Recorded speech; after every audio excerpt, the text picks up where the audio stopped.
Olá, queridos! A paz do Senhor Jesus! Como vocês estão?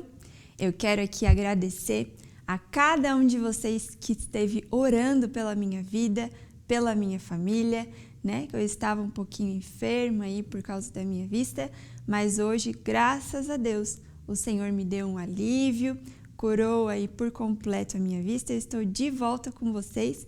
Agradeço de coração por cada oração. Eu também sempre estou orando pela sua vida. Agradeço também a nossa professora Jamile, maravilhosa, que esteve aí dando as pré-aulas para nós. A Pro Jamile é uma bênção e se você quiser continuar acompanhando o trabalho dela, ela está aqui no canal, na classe do Jardim de Infância, tá bom? Entra lá no canal, se inscreve e também temos outras classes, aí desde os pequenininhos até os adultos. Vamos então para a nossa aula de hoje, aula de número 8, que tem por título Deus manda o alimento. Vamos à conversa de professor. Caro professor, a paz do Senhor Jesus, sabemos que Deus é supridor das necessidades de seus servos. Ele nunca desampara os seus, inclusive nos momentos mais difíceis. Foi assim com o povo de Israel quando saiu do Egito. Eles tiveram de enfrentar as adversidades de morar no deserto, vivendo como nômades e dependendo da provisão de Deus. A falta de alimento era o primeiro teste para ver se o povo confiaria em Deus ou não. O resultado foi a murmuração e mau uso da provisão divina.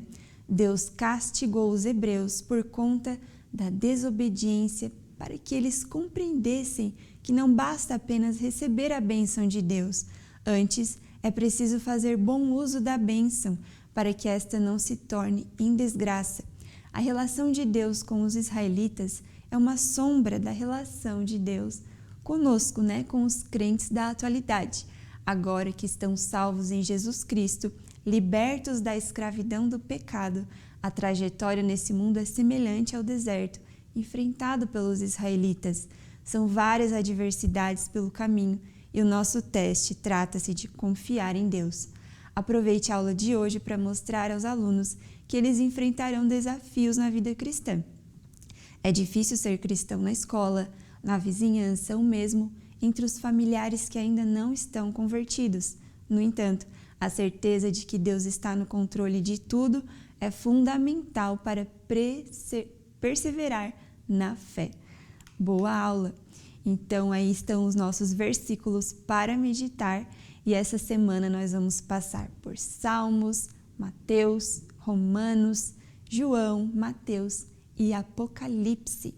Então, medite aí nas Escrituras durante essa semana, estude e vai ser uma bênção do Senhor. Eu tenho certeza que o Senhor vai abençoar a sua vida. Vamos iniciar a nossa aula orando. Chame as crianças, faça um círculo, converse ali com elas um pouquinho, veja se tem algum pedido de oração e você também apresente os seus pedidos para as crianças estarem orando nesse momento, Então, para que cada criança venha a ser abençoada com os ensinamentos da aula de hoje e que o Espírito Santo tenha total liberdade aí no meio de vocês. E ore também lá por aquelas vidas do Rio Grande do Sul, nossos irmãos, nossos vizinhos, que têm sofrido tanto aí com os desastres da natureza que tem atacado eles. Então, ore, contribua se você puder e também leve às crianças esse pedido de oração para que elas orem em casa, em família e sempre esteja, orando por eles. Eles precisam demais. Para o momento do louvor, temos aí 2 sugestões, que é Todos Devem Conhecer, do 3 Palavrinhas, é muito lindo esse hino, e o Maná de Deus, da Alessandra Samadello. Plano de frequência. Agora nós temos aí o nosso plano de frequência. Esse plano de frequência você só vai encontrar na lição do aluno, porque a cada lição vai apresentar ali, um estado aí do nosso Brasil para nós estarmos orando. É tipo um momento missionário. E na lição de hoje é o Rio Grande do Norte. É o estado brasileiro situado lá na região Nordeste e a capital é Natal. Então ore com as crianças, mostre ali a bandeirinha, ensine para elas, né, sobre o Rio Grande do Norte. Se você quiser pesquisar aí durante a semana alguma curiosidade, alguma necessidade dessa região, e apresentem aí a Deus também nesse momento, para que eles orem, para que esse estado seja alcançado pelo Senhor, que as almas, né, venham se render a Jesus, sejam alcançados pelo Evangelho. O objetivo da aula de hoje, pessoal, mostrar os meios que Deus usou para suprir as necessidades básicas de seu povo durante a travessia pelo deserto. Deserto é o lugar de sequidão, né? Onde nada nasce, onde nada floresce, mas o nosso Deus é um Deus que supre todas as nossas necessidades. Memorizando de hoje o versículo, está lá em João, e vai dizer assim: eu sou o pão vivo que desceu do céu. Se alguém comer desse pão, viverá para sempre. João capítulo 6, versículo 51. Então, assim como o pão alimenta o nosso corpo, né? Aí o nosso corpo físico, o Senhor Jesus, a palavra do Senhor, ela alimenta a nossa alma e o nosso espírito. Então, eu sou o pão vivo que desceu do céu. Se alguém comer desse pão, viverá para sempre. É o alimento eterno da nossa alma e do nosso espírito. E a sugestão para o Memorizando está lá no Drive. Você vai baixar. Tem várias figuras, eu esqueci de trazer aqui para vocês, para mostrar. São várias folhas com um pão assim bem grande. E aí está escrito em cada folha assim: eu sou o pão vivo que desceu do céu. Se alguém comer desse pão, viverá para sempre. É o nosso versículo de hoje. E você vai embaralhar ele. São em tamanho de folha assim, ó, A4. E aí você vai embaralhar. Pode fazer duas cópias, né, de cada versículo. E aí você separa em 2 grupos. E aquele grupo, antes de você apresentar o versículo, certo? Aquele grupo que acertar o versículo bem direitinho e montar ali, eles vão vencer. Mas quando a gente traz uma dinâmica ali para o Memorizando também, o importante é que eles não venham ser competitivos, né? Mas que eles venham ajudar um ao outro. É um momento de brincadeira ali, que eles gostam, e também de aprender a palavra. Então, nunca incentive que eles sejam competitivos, tá certo? Isso não é muito legal. Então, a dinâmica também que a gente pode fazer sobre o maná, já que a gente vai falar sobre o maná hoje, eu trouxe essa sugestão bem legal. Não é a sugestão que está na nossa lição, lá também tem, você pode dar uma olhadinha depois e escolher qual que você acha melhor. Você vai precisar de papel crepom branco, é bem baratinho, né? Ele dura bastante. A gente vai confeccionar bolinhas, você vai rasgando assim em pedacinhos e vai fazendo bolinhas. E aí você faz bastante. E leva essas bolinhas lá para a aula. E leva também 2 potinhos, 2 tigelinhas. E aí você separa em 2 grupos, pode ser os mesmos grupos que fizeram Memorizando. E aí você vai separar e entregar um pote para cada grupo. E aí, no momento certo, você vai jogar essas bolinhas no chão, simbolizando o maná. E aquele grupo que conseguir pegar mais bolinhas vai ser o vencedor. E vamos agora, então, para a nossa palavra de hoje. Está lá no livro de Êxodo, dando continuação à aula passada, né? Lá a partir do capítulo 16. E aí, aqui estão os visuais da nossa lição hoje. Tá tudo lá no Google Drive para você fazer o download e imprimir tudo gratuitamente nesse link que fica aqui embaixo na descrição do vídeo. Então, na figura de número 1, o povo, então, atravessou o Mar Vermelho. O Senhor deu ali o escape para eles, né? Eles atravessaram em terra seca. Lembra da aula passada que a Pro Jamile contou para nós essa história? Eles atravessaram em terra seca, a salvos, né? Coisa mais linda deve ter sido aquele mar que se abriu assim, aquela parede de cada lado, e eles atravessando, o Senhor deu ali um grande livramento. E quando os egípcios vinham atrás, então o Senhor fechou as águas e nenhum deles se salvou, apenas o povo de Israel.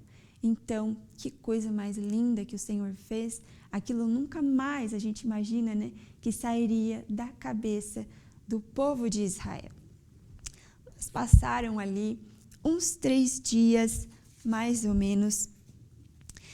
Após 3 dias que Deus abriu o mar e operou essa grande maravilha e livramento, o povo começou a murmurar. Vocês acreditam numa coisa dessa? Meu Deus! Eles começaram a murmurar porque eles não estavam encontrando água.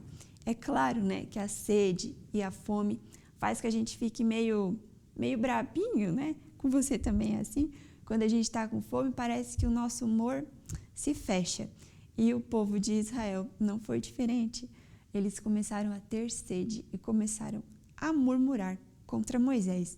Mas murmurar contra Moisés e contra Arão era a mesma coisa que estar murmurando contra o Senhor. E então, Moisés foi ao Senhor em oração. Ele foi consultar o Senhor. Na verdade, o Senhor começou aí, né, um grande ensinamento. Começou então a educar o seu povo, a conhecê-lo, a saber que Ele é um Deus que provê, que Ele é um Deus que cuida. Mas até então eles já tinham tido aí várias provas de que o Senhor era sim com eles. O Senhor libertou eles, o Senhor guardou eles das pragas, né? Então eles já tinham várias provas de que Deus era com eles. Mas era um povo meio teimosinho, né? E aí o Moisés ele foi a Deus em oração. E o Senhor mostrou a Moisés um lenho que aí ele lançou lá nas águas e aquelas águas se tornaram próprias para beber. E ali também o Senhor deu ao povo estatutos e uma ordenação. Lá no versículo 26 do capítulo 15 de Êxodo vai dizer assim, ó: E disse, se ouvires atento a voz do Senhor teu Deus, fizeres o que é reto diante de seus olhos, inclinares os teus ouvidos aos seus mandamentos e guardares todos os seus estatutos, nenhuma das enfermidades porei sobre ti, que pus sobre o Egito, porque eu sou o Senhor que te sara. Então vieram a Elim, e havia ali 12 fontes de água e 70 palmeiras, e ali se acamparam junto das águas. Então ali o Senhor deu um alívio para eles, deu água, né? Deu sombra e estava ali com eles. Porém, ali no 2º mês, lá pelo 15º dia, o povo voltou a murmurar contra Moisés, contra o Senhor. E eles começaram a murmurar dizendo, quem dera que nós morrêssemos por mão do Senhor na terra do Egito. Olha que pesado. Que forte isso! Quando estávamos sentados junto às panelas de carne, quando comíamos pão até fartar, porque nos tendes tirado para este deserto para nos matar de fome, né? A toda esta multidão. Será mesmo que o Senhor teria feito isso? Teria livrado eles de tão grande destruição que estava lá no Egito? Né? Para matar eles de fome no deserto. A gente ri, mas é porque como esse povo era teimoso e não era grato por aquilo que o Senhor tinha feito. E nós, quantas vezes nós somos assim, né? Nos esquecemos das coisas lindas que o Senhor já fez. Mas não devemos viver só do passado, não. O Senhor quer nos alimentar todo dia. O Senhor quer fazer milagre na nossa vida todos os dias. Não viver de saudosa lembrança, não. O Senhor quer fazer hoje, agora, amanhã também e depois também. Ele é o nosso Deus de agora. Assim como o maná, né? O povo tinha que pegar todos os dias a porção para aquele dia. Na nossa vida é assim também. A nossa vida espiritual com o Senhor. O nosso alimento é todo dia. Não é ir no culto domingo e esperar que aquela palavra alimente nós, né? Até o próximo domingo, até o próximo dia que você for na igreja. Não, o Senhor quer intimidade, quer que você esteja com Ele todos os dias. Ele quer nos dar o maná ali, a palavra quentinha, aquele alimento fresco todos os dias. E aí o povo gostava de murmurar. Misericórdia. E aí eu anotei aqui, ó. Então disse o Senhor a Moisés: eis que vos farei chover pão dos céus, e o povo sairá e colherá cada dia porção para cada dia, para que eu veja se anda em minha lei ou não. O Senhor estava educando aí o seu povo, testando, conhecendo, né, o coração deles e fazendo ser conhecido também. E acontecerá ao 6º dia que prepararão que colherem no 6º dia o dobro do que colhem cada dia. Então ali eles tinham que colher cada dia a sua porção e lá no 6º dia colher o dobro, porque lá no sábado o maná não iria vir sobre a terra, o Senhor não enviaria o maná, porque era o dia do descanso. E assim o povo fez. Porém, a Bíblia vai nos dizer que alguns teimosos foram lá no 7º dia procurar pelo maná e ele não estava, porque se o Senhor falou que não ia ter, não ia ter. Aquilo que o Senhor fala, ele cumpre. E aqueles que pegaram a mais, pensando que talvez amanhã o Senhor não proveria aquele tanto a mais que sobrou, ele apodreceu e juntou bichinhos ali. Então, isso foi uma prova de que a palavra do Senhor, ela realmente se cumpre. E ali o Senhor estava educando o seu povo, se fazendo conhecido, né? E o povo comeu maná durante 40 anos. É isso que a nossa Bíblia vai nos ensinar. Aqui o maná. Essas imagens estão lá no Drive. Você pode fazer o download. Então, essa foi a palavra de hoje. Aí nós deixamos por escrito para você estudar. A citação bíblica, lá, na verdade, você pode ler a partir do 15 e continuar. Depois eles reclamam lá da água que falta também. Esse povo gosta de reclamar, gostava de reclamar, que era uma beleza, né? Mas eles estavam ali aprendendo. Então, deixamos aí a sugestão de atividade. Eu anotei uma coisa importante também aqui, que eu lembrei agora. Eles murmuravam bastante, né? E reclamavam. Você sabia que reclamar é você clamar 2 vezes algo que você não quer que aconteça? Você está reclamando, né? Então, vamos trocar aí a nossa reclamação por gratidão. Lembrar aquilo que o Senhor fez, né, na nossa vida, aquilo que Ele faz. Ele nos acorda todos os dias, Ele nos dá o fôlego de vida. Isso aí já é um motivo, olha, para a gente ficar o dia inteiro agradecendo. Então, vamos deixar os problemas de lado, né? E confiar que o nosso Deus, Ele está no controle da nossa vida, certo? Não reclame, gente, não seja aquela pessoa reclamona. Coisa triste. Pessoa que reclama parece que tem uma nuvem negra assim, né, em cima da cabeça dessa pessoa. E realmente tem. Ela reclama. Conheço algumas pessoas assim. E é triste, gente, é triste. A gente sente assim até mal. Então, vamos trocar aí a nossa reclamação por gratidão, certo? Resposta das atividades. Deixamos aí mais uma sugestão para você. Caça palavras. E a lembrancinha, a gente pode estar pedindo doação para os pais, né? Ou para alguém da igreja. Ou se você tiver um dinheirinho aí no caixa, essas pipoquinhas, elas são bem baratinhas, aquelas pipocas doces. E aí você põe no pacotinho ou só coloca a tagzinha junto ali na pipoquinha mesmo. Vai ficar bem legal para eles lembrarem do maná, né? A provisão do Senhor. Nosso Deus é um Deus provedor. Então, vamos concluir a aula orando, agradecendo a Deus porque Ele cuida tão bem de nós. Eu tenho certeza que você tem vários testemunhos aí que aconteceram com você, que Deus proveu na sua vida, e também as crianças. Você pode dar aí uma abertura para eles estarem testemunhando. Coisa maravilhosa quando a gente testemunha ou ouve testemunhos daquilo que o Senhor faz. Ele continua operando, não é mesmo? Então, não esqueça de convidar eles também para a nossa próxima aula. Nós agradecemos aí pela sua presença aí conosco, né? Por ter nos acompanhado até aqui e que a sua aula seja uma bênção. Nos vemos na próxima, se Deus quiser. Deus abençoe.